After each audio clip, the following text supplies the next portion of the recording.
Hi, I'm Sis Jel from Galilee Bible Baptist Church. At ako po ay isang massage therapist. Paano daw ba ako nabulag? Merong nagtatanong na hindi nakapanood ng video ko before. Sabi niya doon ay paano daw ako nabulag?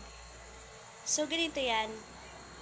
Nung pinanganak po ako ay meron akong congenital cataract. Means is genetic. Yeah. At nung pinanganak ako, may katarata ako. Tapos medyo malabo yung paningin ko. Parang nabubunggo-bunggo na ako noon. And then nung 5 years old ako, nag-decide yung parents ko na ipa-opera ako. And then nung after ko na operahan, umiiyak daw ako palagi sa sulok, nagtatago sa dilim. Hindi ko alam. Kasi hindi ko naman din alam ang mga nangyari dati. Though may natatandaan ako pero hindi lahat. Ang gusto ko daw, pagka papatakan ako ng gamot, ay gusto ko ng candy. Kasi mapait. Ang alam ko mapait. Tapos, after nun, hindi ko na alam ang nangyari. Basta ang alam ko lang, ay lumaki na ako na blind. Lumaki na ako na totally blind. So, ngayon ay totally blind na po ako.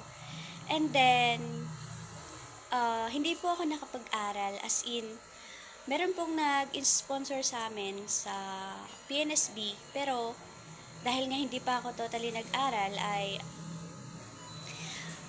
non-graded po ako noon in the age of 18 years old. So, hindi nila alam kung saan ako ilalagay. And then, ayun, simula nun, after pala nun, is nag-work na kami sa massage, nag-training na kami, then tuloy-tuloy na ang buhay. Doon na yung times na nakilala ako sa Panginoon, nakapaglingkod ako sa Kanya, and then hanggang ngayon naglilingkod pa rin ako sa Kanya, 10 years na. 10 years na ako simula nung nakilala ko ang Panginoon sa puso ko. And tuloy-tuloy pa rin ang buhay sa biyaya ng Panginoon, nakakapag-ministry, nakakapagturo ng Bible study online sa mga kapwa blind, and makakatulong din sa mga blind na gustong magkaroon ng trabaho, and nakakapagturo din ng mga bata sa church po namin. So, marami naman pong paraan para magamit ng Panginoon habang buhay tayo. Kasi, di naman porket may kapansanan tayo, hindi na tayo magagamit. So, at hindi na tayo makakapagtrabaho.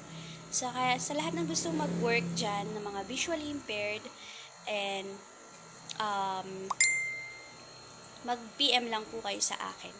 Yun lamang. Sana nasagot ko po yung tanong nyo. Hintayin nyo po lahat ng mga i-upload ko pa. May mga i-upload pa po akong mga videos.